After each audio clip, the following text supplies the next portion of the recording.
വളരെ പ്രധാനപ്പെട്ട ഇന്നലത്തെ ഒരു കാര്യം തീർച്ചയായിട്ടും ഇത് തന്നെയാണ്. അതായത് ഓപ്പറേഷൻ സിന്ദൂറിന് ശേഷം പ്രധാനമന്ത്രി രാജ്യത്തോട് സംസാരിച്ചു, ലോകം അത് ശ്രദ്ധിച്ചു.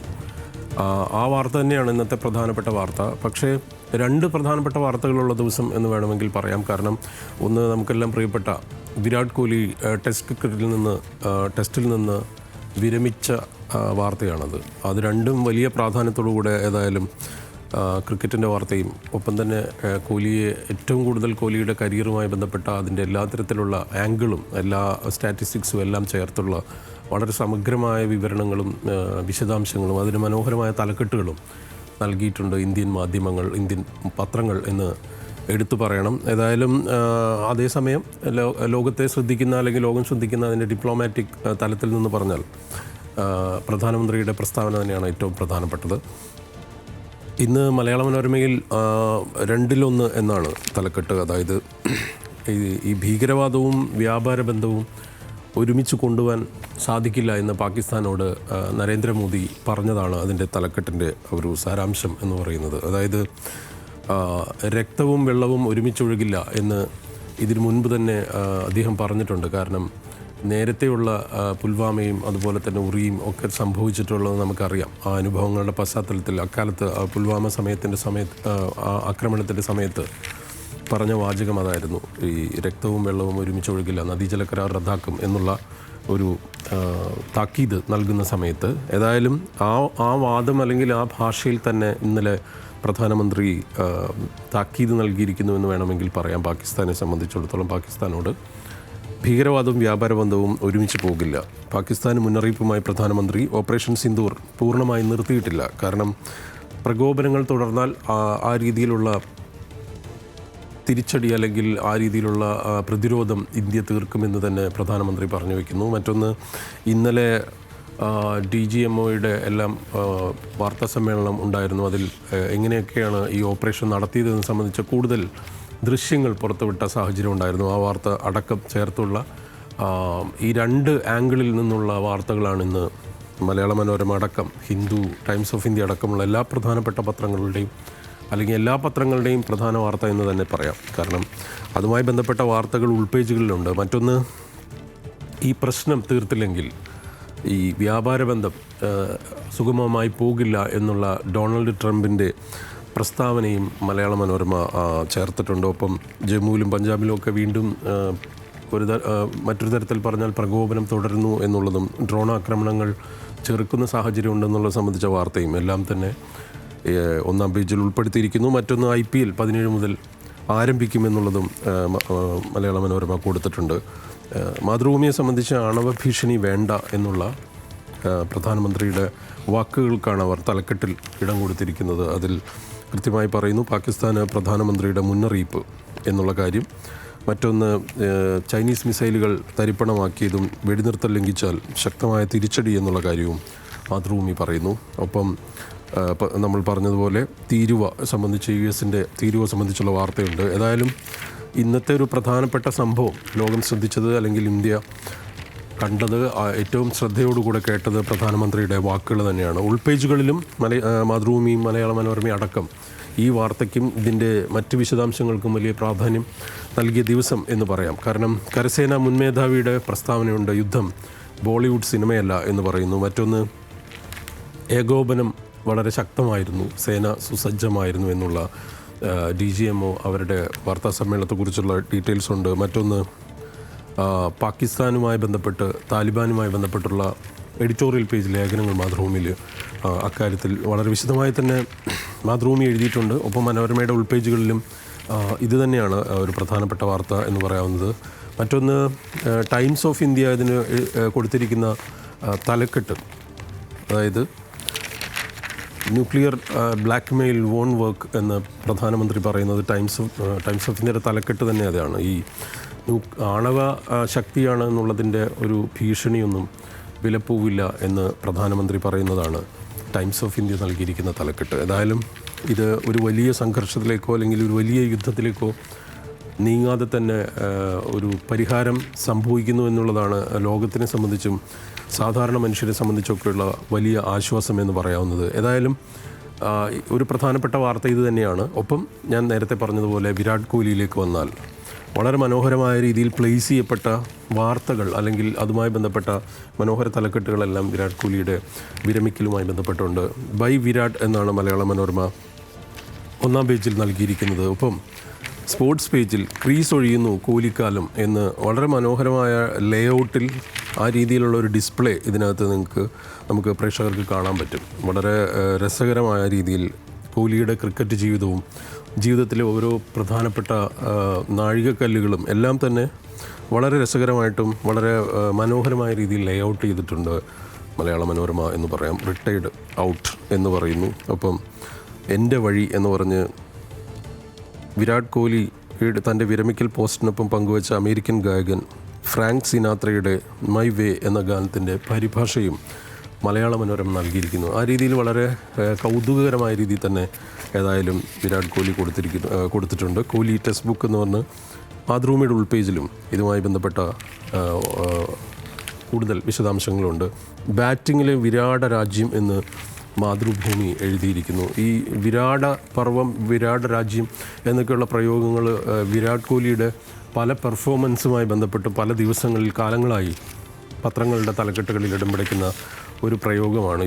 പ്രത്യേകിച്ച് ഇത്രയും കാലത്തിനിടയിൽ ഇത്രയും വർഷത്തെ കരിയറിനിടയിൽ ഒരുപാട് തവണ എഴുതപ്പെട്ട ഒരു തലക്കെട്ടെന്ന് പറയാം. അത് കുറച്ച് ക്ലീഷയായി പോയി തുടങ്ങി എന്നും വേണമെങ്കിൽ പറയാം. ഏതായാലും വീരമുഴക്കം എന്ന് ദേശാഭിമാനി എഴുതിയിരിക്കുന്നു. അതുപോലെ മാധ്യമം സ്പോർട്സ് പേജിന് കുറച്ച് നല്ല പ്രാധാന്യം കൊടുക്കുന്നവരാണ് അവർ. ശുഭ്രവിരാമം എന്നാണ് അത്. മാധ്യമത്തിൻ്റെ ലേഔട്ടും വളരെ മനോഹരമായിട്ടാണ് വിരാട് കോഹ്ലി ഈ സ്പോർട്സ് പേജിൽ നമുക്ക് കാണാൻ സാധിക്കുക. അത് വളരെ രസകരമായ രീതിയിൽ അവർ പ്ലേസ് ചെയ്തിരിക്കുന്നു എന്ന് തന്നെ പറയേണ്ടി വരും. മറ്റൊരു പ്രധാനപ്പെട്ട വാർത്ത എന്ന് പറയുന്നത് ഇന്നലെ സംഭവിച്ചത് കേരളത്തെ സംബന്ധിച്ചിടത്തോളം സണ്ണി ജോസഫ് KPCC അധ്യക്ഷനായി ചുമതലയേറ്റ വാർത്തയാണ്. ആ വാർത്തയ്ക്കും വലിയ പ്രാധാന്യം ഏതായാലും മലയാള മനോരമ അടക്കം എല്ലാ പത്രങ്ങളും നൽകിയിട്ടുണ്ട്. അതിൽ മലയാള മനോരമയുടെ ഒന്നാം പേജിൽ തന്നെ ഹാപ്പി സണ്ണി ഡേയ്സ് എന്ന് എഴുതിയിരിക്കുന്നു. ഇത് ഇന്നലെ രമേശ് ചെന്നിത്തല പ്രസംഗത്തിൽ പറഞ്ഞ ഒരു പ്രയോഗമാണ്. ഇനി വരാനിരിക്കുന്നത് സണ്ണി ഡേയ്സ് ആണ് എന്നുള്ള പ്രയോഗം. ആ പ്രയോഗം ഏതായാലും മലയാള മനോരമ ഉപയോഗിച്ചിരിക്കുന്നു. ഒപ്പം കെ സുധാകരൻ സണ്ണി ജോസഫിനെ അനുഗ്രഹിക്കുന്ന ചിത്രം സഹിതമാണ് മിക്ക പത്രങ്ങളും കൊടുത്തിരിക്കുന്നത്. അത് മലയാള മനോരമ വളരെ രസകരമായി കൊടുത്തിരിക്കുന്നു. ഉറപ്പിച്ചിരിക്കട്ടെ എന്ന് പറയുന്നുണ്ട്. ഏതായാലും രണ്ടർത്ഥത്തിൽ ഉപയോഗിക്കുക എന്നുള്ളത് കോൺഗ്രസിൻ്റെ പല പ്രധാനപ്പെട്ട സംഭവങ്ങൾ നടക്കുമ്പോഴും അതിനിടുന്ന ഫോട്ടോ ക്യാപ്ഷൻ വളരെ മനോഹരമാണ്. പ്രത്യേകിച്ച് മനോരമ അടക്കമുള്ള എല്ലാ പത്രങ്ങളും. കാരണം രണ്ടർത്ഥം ധ്വനിപ്പിക്കുന്ന രീതിയിലുള്ള വാചകങ്ങൾ നൽകാറുണ്ട്. ഏതായാലും സണ്ണി ജോസഫ് ഉറപ്പിച്ച് തന്നെ ഇരിക്കട്ടെ. ഏതായാലും പ്രൗഢാരംഭം പ്രോജ്വല ലക്ഷ്യം എന്നാണ് വീക്ഷണത്തിൻ്റെ തലക്കെട്ടിലുള്ളത്. ഒപ്പം മാതൃഭൂമിയെ സംബന്ധിച്ചിടത്തോളം ഇതേ വാർത്തയ്ക്ക് പ്രാധാന്യത്തോടുകൂടെ സ്വാഭാവികമായി മാതൃഭൂമിയും കൊടുത്തിട്ടുണ്ട്. സണ്ണി ഡേയ്സ് എന്ന് തന്നെയാണ്. അതിലൊപ്പം ഒരുപക്ഷെ അതായത് KC വേണുഗോപാൽ അനുമോദിക്കുന്ന ചിത്രമാണ് മാതൃഭൂമി നൽകിയിരിക്കുന്നത്. പക്ഷേ എനിക്ക് തോന്നുന്നത് ഒന്നാം പേജിൽ കൊടുക്കേണ്ടിയിരുന്ന രസകരമായ ചിത്രം ഏതായാലും മലയാള മനോരമ നൽകിയ കെ സുധാകരൻ അനുഗ്രഹിക്കുന്ന ചിത്രം തന്നെയാണ്.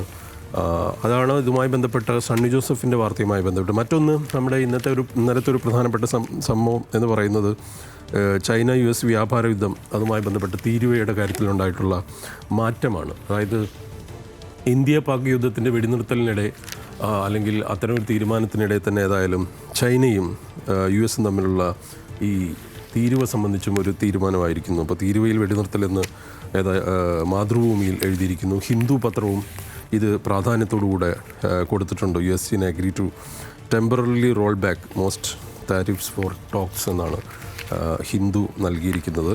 ഏതായാലും ഹിന്ദുവിൻ്റെ ഒന്നാം പേജും ഇതുപോലെ തന്നെയുള്ള വാർത്തകൾ തന്നെയാണ്. പ്രത്യേകിച്ച് പ്രധാനമന്ത്രിയുടെ പ്രസ്താവന അടക്കമുള്ള കാര്യങ്ങൾ തന്നെയാണ് ഹിന്ദുവിൻ്റെ പ്രധാന വാർത്ത. അതുപോലെ തന്നെ ട്രൂപ്സിനെ ഇന്ത്യ പാക് അതിർത്തിയിൽ സൈന്യത്തിൻ്റെ വിന്യാസം, അതിൻ്റെ വിന്യാസത്തിൻ്റെ അളവ് കുറച്ചിരിക്കുന്നു എന്നുള്ള ഒരു വാർത്തയും ഹിന്ദു പ്രാധാന്യത്തോടെ കൊടുത്തിട്ടുണ്ട്. മറ്റൊന്ന് നന്ദൻകോട് മർഡർ കേസുമായി ബന്ധപ്പെട്ട വാർത്ത ഹിന്ദു ഏതായാലും ഒന്നാം പേജിൽ കൊടുത്തിട്ടുണ്ട്. മറ്റൊരു പ്രധാനപ്പെട്ട കാര്യം എടുത്തു പറയണമെന്ന് തോന്നിയത്, ഒരുപക്ഷെ മലയാളികൾക്ക് അല്ലെങ്കിൽ നമ്മുടെ വായനക്കാർക്കെല്ലാം ഈ പത്രം എന്തായിരുന്നു എന്നുള്ളത് അറിയാൻ ആഗ്രഹിക്കുന്നവർക്ക്, പ്രത്യേകിച്ച് ന്യൂസ് മലയാളത്തിൻ്റെ പ്രേക്ഷകർക്കെല്ലാം അറിയേണ്ട ഒരു വാർത്ത മനോരമ ഒന്നാം പേജിലുണ്ട്. ഈ നായയുടെ കടിയേറ്റ് 2 ലക്ഷത്തിലധികം പേർ എന്ന് മലയാള മനോരമ പറയുന്നു. 2 ലക്ഷത്തിലധികം പേർക്ക് നായയുടെ കടിയേറ്റിട്ടുണ്ട്. പക്ഷേ വന്ധ്യംകരിച്ചത് 1 ലക്ഷം നായ്ക്കളെ മാത്രം എന്നാണ് മനോരമ പറയുന്നത്.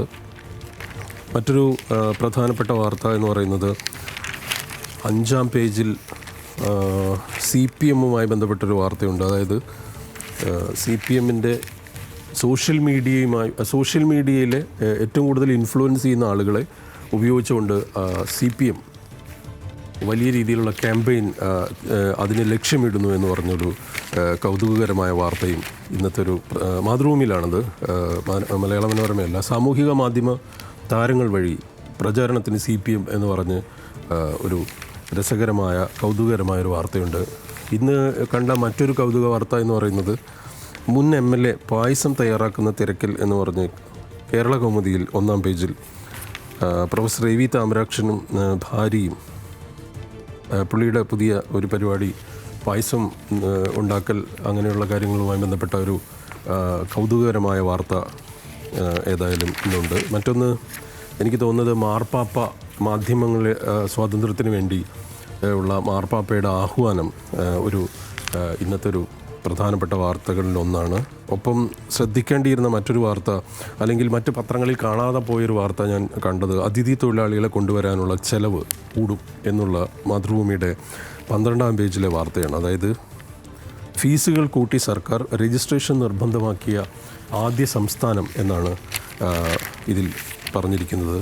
വേറൊരു കൗതുക വാർത്ത കൂടിയുണ്ട് ഇന്ന്, അത് ഇന്ത്യൻ എക്സ്പ്രസ്സിലാണ്. ഇന്ത്യൻ എക്സ്പ്രസ്സിൽ തമിഴ്നാട്ടിൽ ഒരു വലിയ തരത്തിലുള്ള ശുചീകരണത്തിൻ്റെ, അതായത് മാലിന്യ നിർമ്മാർജ്ജനവുമായി ബന്ധപ്പെട്ട് വലിയൊരു ഡ്രൈവ് തമിഴ്നാട്ടിൽ നടക്കുകയാണ് ഉദയനിധി സ്റ്റാലിൻ്റെ നേതൃത്വത്തിൽ. ആ നടക്കുന്ന ഡ്രൈവിൻ്റെ ചുമതലയിൽ, അതിൻ്റെ തലപ്പത്ത്, അത് വളരെ ഭാവനാത്മകമായി നടപ്പാക്കുന്നതിൽ മുഖ്യ പങ്ക് വഹിക്കുന്ന ഏജൻസിയുടെ തലപ്പത്തുള്ളത് ഒരു മലയാളിയാണ്, ഗംഗാ ദിലീപ് എന്ന് പറയുന്ന ഗംഗയാണ്. കേരളത്തിൻ്റെ ഗംഗയാണ് തമിഴ്നാടിൻ്റെ മാലിന്യ നിർമ്മാർജ്ജനത്തിൻ്റെ ഒരു പ്രധാന മുഖം എന്ന് പറഞ്ഞുകൊണ്ട് ഇന്ത്യൻ എക്സ്പ്രസ്സിൽ വളരെ കൗതുകമുള്ളൊരു വാർത്ത കാണാം. ഏതായാലും ഇത്തരത്തിൽ വളരെ സമഗ്രമായ വാർത്തകളും വളരെ വിശകലനങ്ങളും ഒക്കെ നിറഞ്ഞ ഒരു ദിവസമായിരുന്നു എന്ന് പറയാം. കാരണം യുദ്ധഭീതി ഒഴിഞ്ഞെങ്കിൽ പോലും പ്രകോപനങ്ങൾ തുടരുന്നൊരു സാഹചര്യമുണ്ട്. ഏതായാലും അത്തരം കാര്യങ്ങളും കൂടെ ലോകവും രാജ്യവും നിരീക്ഷിച്ചുകൊണ്ടിരിക്കുകയാണ്. ഒപ്പം ഏതായാലും IPL തുടരുന്നു എന്നുള്ളതൊരു സന്തോഷകരമായ കാര്യം കൂടിയാണ്. ഏതായാലും വരുന്ന മണിക്കൂറുകളിൽ എന്തൊക്കെ സംഭവിക്കുമെന്ന് നമുക്ക് നോക്കാം. അടുത്ത ദിവസം കാണാം. എല്ലാ പ്രേക്ഷകർക്കും ഒരിക്കൽ കൂടെ ശുഭദിനം ആശംസിക്കുന്നു.